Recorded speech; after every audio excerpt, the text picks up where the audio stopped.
வணக்கம் சாமி. லிஸ்ட்ல எழுதின பூஜை சாமான்லாம் ரெடியா இருக்குல்ல? ஒண்ணு விடாம ரெடியா இருக்கு.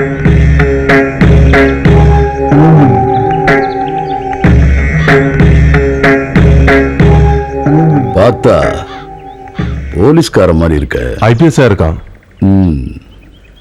இந்த விஷயத்துல எல்லாம் உங்களுக்கு நம்பிக்கை கம்மியா இருக்குமே? ஆமாமா, ரொம்ப கம்மி.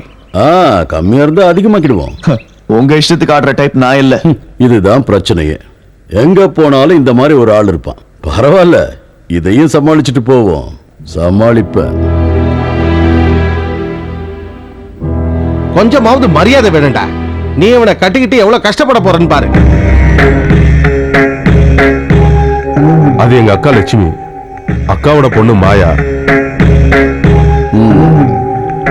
தோஷத்தால பல பிரச்சனைகள்லாம் வந்துச்சுன்னு சொன்னீங்கல்ல, என்ன பிரச்சனைங்க? பிரச்சனை ஆரம்பிச்சது என்னோட ஒண்ணு விட்ட தம்பியோட பையன் செத்ததுல இருந்துதான். லீவுக்கு வந்திருந்தாங்க. அவனோட மூத்த பையன் மோகன் தான் இங்க இருந்த குளத்துல மூழ்கி செத்துட்டான். அந்த பையனுக்கு அவ்வளவு அற்புதமா நீச்சல் தெரியுங்க.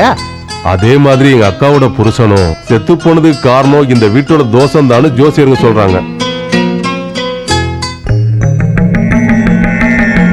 அதுக்கப்புறம் 2 நாள் இங்க தங்கிட்டு போலான்னு வந்த மைதிலிங்கிற பொண்ணு செத்து போச்சு. அதுக்கப்புறம் அவரோட பொண்டாட்டி உஷா. ரொம்ப நாளைக்கு அவங்களும் உடம்பு சரியில்லாம இருந்தாங்க. முடிவுல இந்த மாதிரி ஆயிப்போச்சு. அவ உடம்பு சரியில்லாம போனதுக்கு காரணமும் இந்த வீட்டோட தோஷம் தான். சுருக்கமா சொல்லணும்னா அந்த தோஷத்தினால துன்பத்தையும் துயரத்தையும் அனுபவிக்காதவங்க இந்த வீட்டுல யாரும் இல்ல.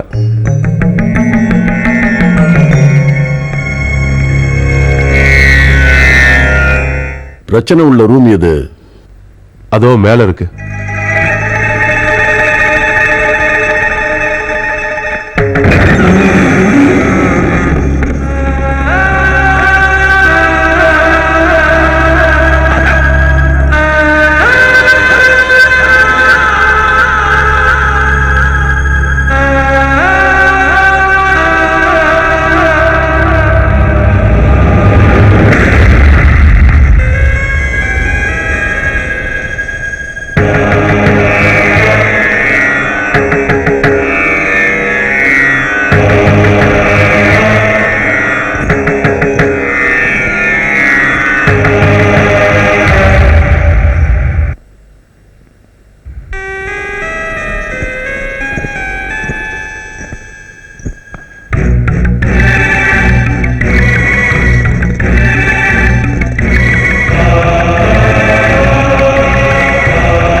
இந்த பூட்டை திறந்து விடுங்க.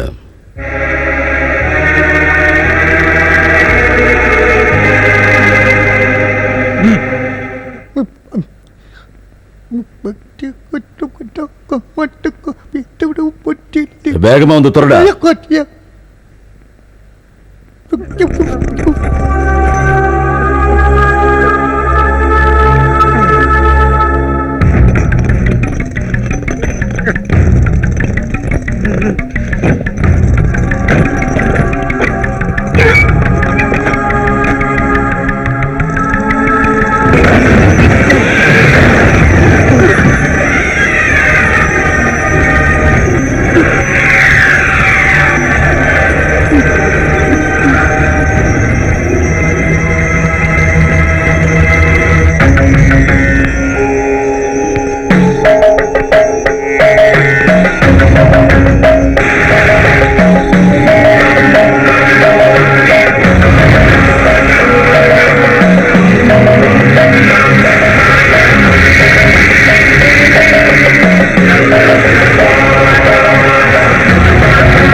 இந்த ரூம்ல இருந்த குலதெய்வத்தோட முக்கியமான எல்லா பொருட்களையும் ஜோசியக்காரங்க சொன்னதால குலதெய்வத்தோட கோயில வச்சுட்டோம்.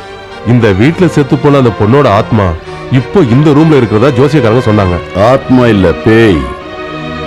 பேய்க்கும் பிசாசுக்கும் ஏகப்பட்ட வித்தியாசம் இருக்கு. உள்ள இருந்து எல்லாத்தையும் எடுத்ததுக்கு அப்புறம் நாங்க யாருமே அந்த ரூமுக்குள்ள போறதில்ல. அப்ப அந்த பேய் இன்னும் இதுக்குள்ளதான் இருக்கும். கண்டிப்பா அதை உங்களால மட்டும்தான் துரத்தி விட முடியும்.